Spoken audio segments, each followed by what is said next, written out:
Gaza City has 107,000 people. Beach Camp has around 81,000. Rafah Camp has over 97,000, and Khan Younis Camp nearly 62,000 inhabitants.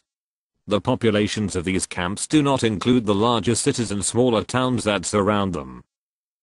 What distinguishes refugee camps in Gaza from the towns that often carry the same name is that the camps are essentially devoid of open land. People are packed into these camps like sardines. Families are crowded together in cinder block apartments with the roof left incomplete. This has become a classic feature of modern Gaza architecture. The top floor is left undone with rubber pilings for future construction of higher floors to house more people when there are future generations. There is no room to build outward, only upward. The population of the camps keeps growing. At the Nuseirat Children's Center, teenage students perform traditional Palestinian dabk dancing for us. This is an art form that developed before 1948 in more spacious Palestinian villages north of Gaza before the catastrophe or Nakba put them in this overcrowded situation. The great-grandparents of today's dancers come from these villages before they were forced into these camps by the creation of Israel. Many of these former Palestinian villages are now destroyed. Now the memories of these villages are preserved through dances like the dabk in refugee camps like Nuseirat. We head further south, past the rubble of the former Abu Hali checkpoint, which was finally destroyed in September 2005, along with two adjacent former Israeli illegal settlements. Before August 2005, there were about 8,000 Israeli squatters in Gaza. These settlements, along with the various Israeli-only bypass roads and military bases that supported them, controlled about 40% of the Gaza Strip and made it off-limits to local Palestinians. These restrictions included about a third of the Gaza beachfront, the former Gush Katif block of settlements. Once again, the security and safety of 8,000 Israeli settlers came at the expense of over 1.5 million Palestinians confined in Gaza. When the settlements were here, the IAF had the entire Gaza Strip bottlenecked between north and south at Abu Hali checkpoint. This was the only way for Palestinians, since all other north-south roads were off-limits to them.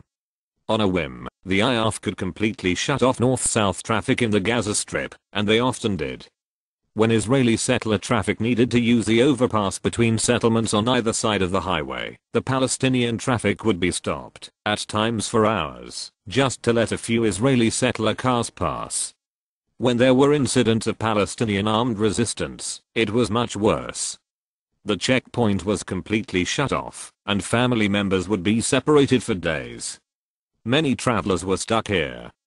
There used to be large tents and portable restrooms in Abu Hali's fields along the road that served as temporary housing for motorists and passengers who were stuck. I passed through Abu Hali checkpoint a couple times in 2003. The traffic was shunted through a chute, with concrete barriers on either side, spy cameras, and multiple spooky concrete guard towers with slits in them, so that Israeli guards could see out, yet vehicle passengers could not see in. All of that is gone. The concrete slabs and settlements on opposite sides of the highway are just ugly piles of rubble now. The Israelis blew up everything before they pulled out in 2005. The next major city to the south is Khan Younis, which means Jonazan in Arabic. It was founded in the 14th century as a way station to protect caravans, pilgrims and other travelers who plied this main route. Today it has nearly 200,000 inhabitants, including its adjacent refugee camp. And finally we get to Rafah, which has been in existence since at least 1300 BC. It has a current population of 130,000 people, of which 84,000 live in refugee camps. Before 1979, when the Sinai Peninsula was given back to Egypt as part of the Camp David peace accords negotiated between Carter, Sadat, and Begin, there had been no distinct border here. Before 1967, Egypt controlled the area, and between 67 and 82, the Israelis controlled both sides of Rafah. As a result, Rafah experienced natural growth to the south. Then in 1982, after Israelis withdrew from the Sinai, a line was drawn in the sand, a gate was built, and the people of Rafah were separated into an Egyptian side and a Gaza side. But many families continued to have relatives on both sides. There was a natural commerce and connection between the two Rafahs. During the late 1990s, the Israeli military authorities tried even harder to disconnect Rafah from the outside world. They built an iron wall to separate Egyptian from Gaza Rafah. The local residents responded by building tunnels. The ruthlessness of the Israeli occupation authorities then became even more apparent. Between 2002 and 2005, they destroyed over 2,500 homes and made 20,000 Palestinians homeless in the occupied Palestinian territories. 2/3 of these home demolitions occurred in Rafah, and about 10% of Gaza Rafah's entire population was made homeless. The Israeli occupation authorities claim that they uncovered about 90 tunnels in this way. The no man's land was widened to 300 meters, and the area was given the Orwellian misnomer, Philadelphia Corridor Brotherly Love. It has been anything but.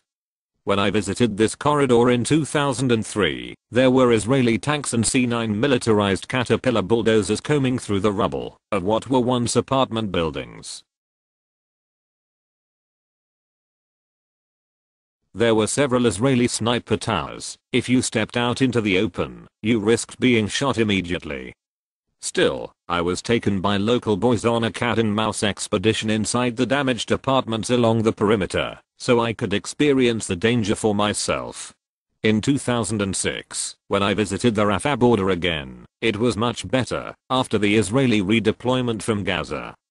The Israelis and the sniper towers were gone from the immediate area. The iron and concrete wall still existed, and probably spickums that you couldn't easily see.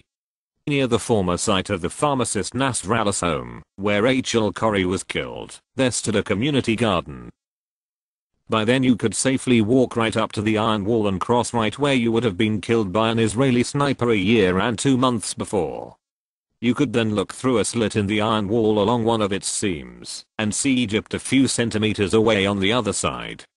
By 2006, more new tunnels had been built, with more underway.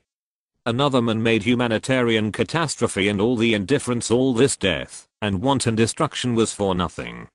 Now we have a lot of bitter people whose lives have been collectively devastated, with the world paying virtually no attention. But the people of Rafah remain determined to survive any way they can. In January 2008, there was a brief period of hope. Local Palestinians took matters into their own hands. They used explosives to blow up the iron wall. No one was killed or injured. For a brief time there was euphoria. Hundreds of thousands of Palestinians and Egyptians crossed back and forth to briefly rekindle ancient relationships. The people of Gaza were able to restock essential supplies for a week. In Gaza City today there are now frequent sightings of shiny red motorcycles that were all bought in the nearby Egyptian town of El Arish during that week of limited freedom. Then, Egypt, under pressure from Israel and the USA, closed the border again. They built a Yellowstone wall that we can now see, and that I'm told was financed by American taxpayers, another thing I'm supposed to be proud of. The Israeli-Palestinian conflict here is a game of inches, just like WWI. Palestinians have gained a few inches in this ground game along the border in Rafah. So many innocent people have been sacrificed in this back and forth inching along. It is now August 2008. Our FG delegation bus drives right up and over the line where the iron wall used to stand to the new stone wall with Egypt, where we file out. There are still a few piles and fragments of iron wall strewn about that the Hamas authorities have not yet removed. Now the locals can stroll right up to the stone wall on the Egyptian line and shout, "Alan was Alan V welcome," to the Egyptian guards sitting in their towers on the other side of the stone wall. Compared to the Israelis, the Egyptian soldiers are much less likely to shoot. The area remains a wide and undeveloped corridor, except where new military bases now stand, and where hundreds of Hamas militiamen train. Hundreds of tunnels connecting Gazan to Egyptian Rafah are below us. Ironically, this is right where IAF bases and sniper towers once stood a few years ago. A lot of bad money has been poured on top of bad money to reinforce this border here in Rafah. Still, people gotta live, and they will continue to find ways around whatever barrier the West puts up here. The world's powers have done nothing to solve the underlying neglected humanitarian needs here in Palestine, which lead to armed conflict. Some so-called peace process this is. What a farce. We head back up to Khan Younis to the city offices and meet the mayor. We journey to the west up against where refugees from Khan Younis camp used to try to exist alongside the Gush Katif block of settlements. These settlements denied locals access to the sea for so many years. Now they can travel to the sea without being sniped at. But now the new land acquired from the former settlement is on the brink of a catastrophic occupation-caused environmental disaster that could be easily prevented. Because of extreme rationing by the Israeli occupation authorities of fuel to the area, the local sewage treatment plant is limited in how much sewage it can process. Consequently, a huge cesspool is building up west of Khan Younis. This cesspool lies up the hill from perhaps the most beautiful beach in Gaza, which was formerly a part of the Gush Katif settlement block. The water tables here have been among the best in Gaza, hence the location of this former settlement. Palestinians now have access to this area again. We visit this beach, and some of us swim in its crystal clear, aquamarine waters. It is still beautiful. Only problem is that, if the cesspool uphill keeps building up without proper processing of sewage, it could rupture and contaminate the delicate high-quality water table below it, and spoil the adjacent beach and coastline. Our bus heads back toward Gaza City via the coastal road, formerly reserved for Israeli settlers only, and off-limits to Palestinians for many years. There is abundant vegetation. This is probably the most scenic area in the Gaza Strip. Moshe El-Ferrer is from these parts. He was born and raised in Khan Younis, but now lives in Sheffield, England, where he is a civil engineer and Palestinian rights activist. His family has property around here, and his two sisters, who are both physicians, have been among our hosts here in Gaza. He mentions that he wonders how Jeff Halper is doing. Jeff Halper arrived with us on the boats. He is the only Jewish Israeli citizen among us who is currently living in Israel.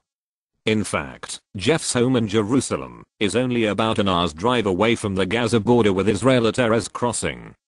So instead of taking a 33-hour boat trip back to Cyprus and then an airplane trip back to Tel Aviv, Jeff thought he would just cross directly back into Israel from Gaza. Since there are Israeli laws prohibiting Israelis from traveling to Gaza, we are all curious to find out what will happen. Jeff left our hotel in Gaza City for the Erez crossing with Israel this morning. Jeff left me his 2 mobile phone numbers yesterday, so I try to contact him. I call the first number and there is no answer. I call the second number, and Mushi talks to Jeff's wife in Jerusalem. Jeff has been arrested and taken into custody at Erez crossing. Jeff Halper. September 1st, 2008. Now, a few days after my release from jail in the wake of my trip to Gaza, I'm posting a few notes to sum things up. First, the mission of the Free Gaza movement, to break the Israeli siege, proved a success beyond all expectations. Our reaching Gaza and leaving has created a free and regular channel between Gaza and the outside world. It has done so because it has forced the Israeli government to make a clear policy declaration that it is not occupying Gaza and therefore will not prevent the free movement of Palestinians in and out, at least by sea. Chapter 9. End of an Odyssey. Israel's security concerns can easily be accommodated by instituting a technical system of checks similar to those of other ports.